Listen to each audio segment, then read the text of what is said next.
श्री शिवाय नमस्तुभ्यम। दीपावली पंचदिवसीय पूजा संपन्न हुई। अब आपके प्रश्नों का उत्तर देने का समय है, जिसमें आप सभी पूछ रहे हैं कि दीदी मिट्टी के आटे के दीपक का हमें क्या करना चाहिए, विसर्जन का सही नियम क्या है, कौन सी चीज़ हमें अपने पास रखनी है, कौन सी विसर्जित करनी है, किसी कारण से हम आज विसर्जित नहीं कर पाए हैं तो हमें कब विसर्जित करना है, मासिक धर्म इत्यादि की स्थिति में हमें कैसे यह नियम लेना है। ध्यान से सुनिए, अंत तक बने रहिए। सबसे पहले बात कर लेते हैं मिट्टी के और आटे के दीपकों की।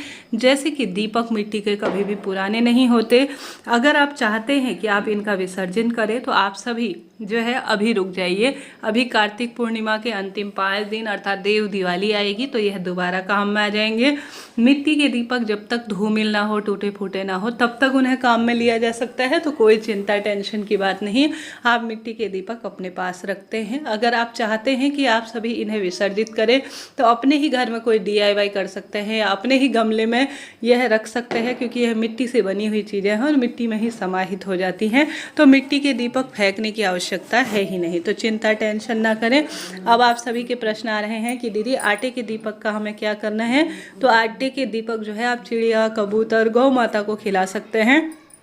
आटे के दीपक जो आपने इतने दिनों में प्रयोग में लिए हैं वह आप सभी थोड़ा सा चूरा उनका कर लीजिए और गौ माता को या चिड़िया कबूतर को खाने के लिए देंगे तो इसका अन्नदान का भी आपको सुख मिल जाएगा। अब बात कर लेते हैं बचे हुए तेल का हमें क्या करना है, दीपक की बत्ती का क्या करना है। तो ध्यान से सुने। सबसे पहले आपको बताते हुए चलूँ, अगर आप आज विसर्जन नहीं कर पाए हैं तो कल कर सकते हैं, परसों को भी आप विसर्जन कर सकते हैं, कोई दिक्कत की बात नहीं है।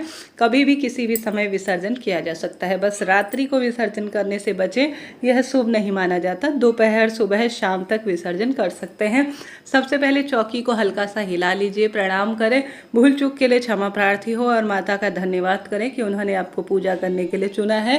कई भक्तजन ऐसे हैं जो पूर्ण पूजा नहीं कर पाते हैं। आप सभी धन्यवाद कर कर माँ को कुछ भोग लगाए, छोटी सी एक आरती कर लीजिए कपूर जलाकर और माँ से प्रणाम कर कर आप सभी जो 2 सिक्के हैं माता को आपने जिनको लक्ष्मी गणेश मान रखा है, जिनका पूजन कर रखा है, उन सिक्कों को किसी भी लाल कपड़े में आपको रख लेना है और साथ के साथ 5 हल्दी की गांठ और 5 आपको कमलगट्टा भी अपने साथ उस लाल कपड़े में तिजोरी में रख देना है।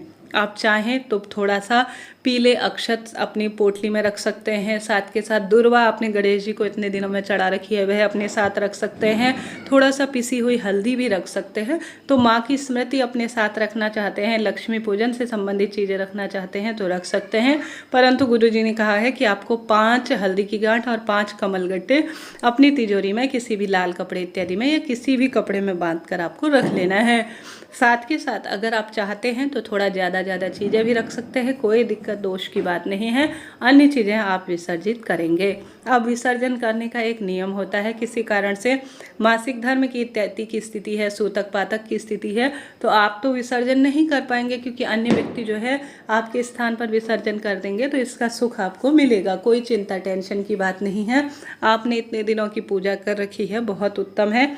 मासिक धर्म अगर की स्थिति आ जाती है तो किसी अन्य व्यक्ति की मदद से छोटा सा यह विसर्जन का प्रक्रिया है तो आप करवा सकते हैं। पड़ोस में किसी से मदद ले सकते हैं या आपके पति, बच्चे, देवरानी, जेठानी, कोई अन्य व्यक्ति जो है मदद कर दे तो वह विसर्जन इस तरह से कर देगा। बात आती है दीदी हम सभी जो है फूल पत्तियों का क्या करें। देखिए नदियाँ आप आसपास है तो वहाँ विसर्जन कर सकते हैं, गंगा जमुना में, परंतु नदियाँ आसपास नहीं है तो कोई दिक्कत नहीं। अपने घर का गमला हो तो आप अपने घर के गमले में ही, जैसे फूल हो गई, बची हुई पत्ती, हल्दी, कुमकुम, ये मौली इत्यादि समर्पित कर रखी है और सभी चीज़ें आपने जो समर्पित कर रखी है आप अपने घर के ही गमले में रहें। ध्यान रखें कोई भी चीज़ पैरों में ना आने पाए, इस चीज़ का ध्यान रखें। अगर आप फ्लैट में रहते हैं, परिस्थिति विपरीत है, तो आप सभी जो है ऐसा करें, कहीं आसपास कोई ना कोई स्थान तो होगा, कोई पवित्र पेड़ होगा, पीपल, आंवला, बड़, इन शमी इत्यादि इन वृक्षों के नीचे भी आप रख सकते हैं। कोई बहता हुआ पानी नहीं है तो आप कोई दिक्कत नहीं, इन स्थानों पर रखने पर भी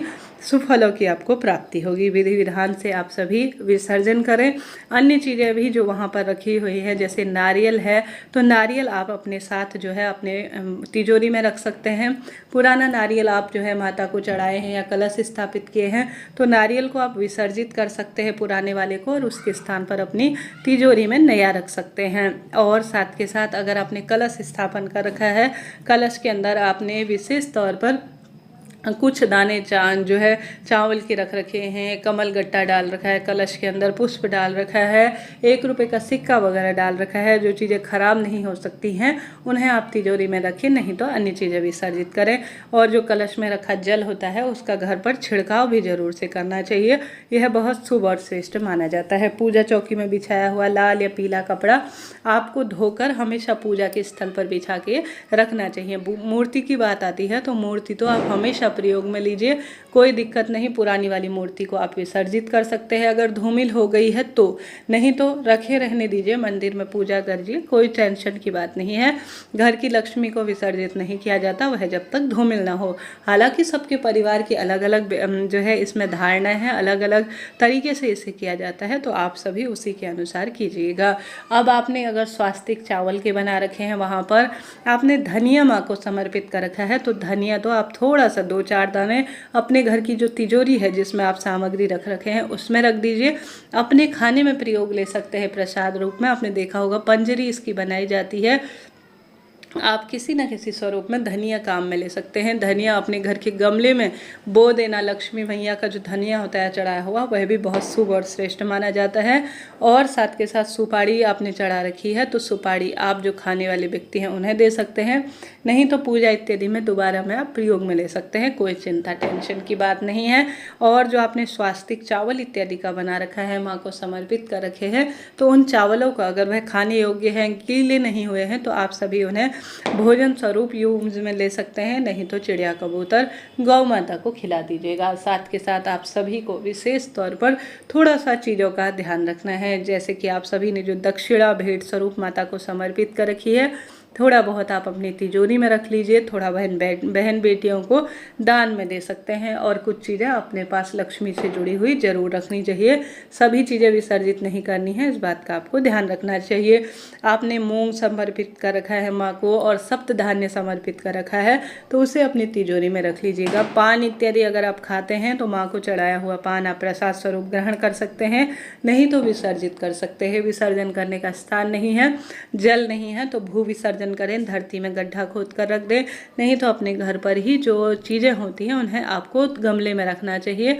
कुछ चीज़ें आप विसर्जित कर सकते हैं। तो इस तरह से फूल, पान, पत्तियाँ, अक्षत इत्यादि का विसर्जन किया जाता है और अपने जीवन को सार्थक किया जाता है। आप सभी के जीवन में हार रहे हैं, दुख पा रहे हैं, तो माता लक्ष्मी को आपने प्रसन्न किया है, अब दुख कटेंगे और आपके जीवन में खुशियां आएंगी। और बचा हुआ जो तेल है, जो बत्ती है, उसे आप सभी तेल तो जो आपके पास बोतल इत्यादि में भर गया है उसे कई बार प्रयोग में ले सकते हैं, नहीं तो तेल और बत्ती इत्यादि अपने घर के गमले में ही आप रख दीजिए। वह धरती से उत्पन्न हुई वस्तु हैं और धरती पर ही समाहित हो जाएंगी, तो कोई चिंता टेंशन की बात है ही नहीं। आशा है, उम्मीद है वीडियो आपके लिए उचित उपयोगी रहा होगा। राधे राधे।